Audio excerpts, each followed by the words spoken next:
La rapporteure. La parole est à Madame Elisabeth Toutu-Picard, rapporteure de la Commission des Affaires sociales.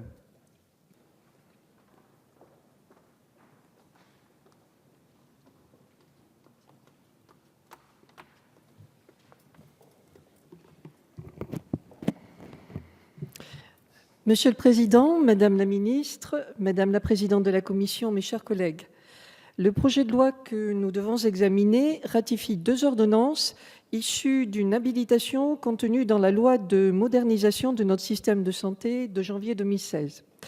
La première ordonnance permet la reconnaissance de la profession de physicien médical comme profession de santé. Les physiciens médicaux jouent aujourd'hui un rôle absolument déterminant dans la qualité et la sécurité des soins, en particulier dans le domaine de la radiothérapie. Toutefois, malgré un niveau très élevé de qualification, cette profession n'était toujours pas reconnue comme une profession de santé à part entière. Cette ordonnance, attendue depuis des années et très bien accueillie, permettra aux physiciens médicaux de trouver pleinement leur place au sein des équipes soignantes. Notre commission a également décidé de ratifier l'ordonnance relative à la reconnaissance des qualifications professionnelles.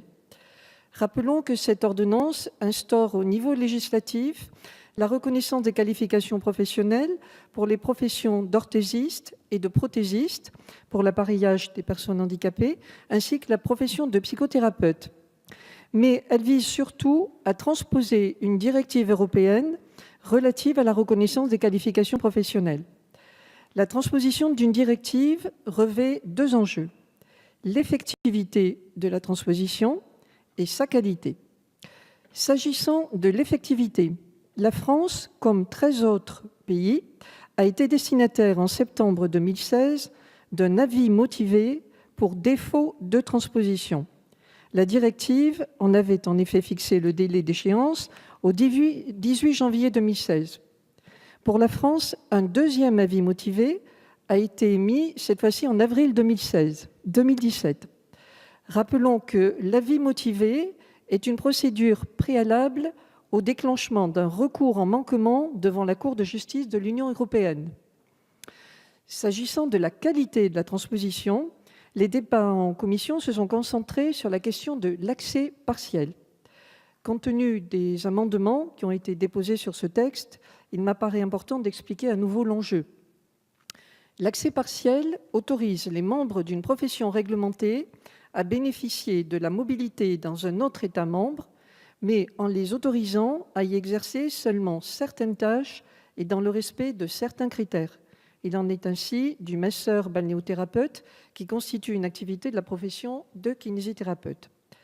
La France a souhaité mettre en place un examen des demandes d'accès partiel au cas par cas. D'autres pays minoritaires ont fait, eux, le choix d'exclure a priori des professions de santé de l'accès partiel. Comme j'ai eu l'occasion de l'exprimer en commission, le choix de l'examen au cas par cas me paraît juridiquement fondé. Il permet en effet au demandeur de voir son dossier instruit, examiné et revêtu d'une décision motivée. L'exclusion a priori des professions de santé ne le permet pas et elle augmente le risque de contentieux. En résumé, la rédaction qui a été retenue par la France minimise le risque de contentieux. Je rappelle enfin que la Commission européenne recourra à un prestataire pour évaluer la qualité de la transposition. C'est à ce moment-là, et seulement à ce moment-là, que nous saurons laquelle des 2 positions, exclusion a priori ou examen au cas par cas, est la plus fidèle à l'esprit de la directive.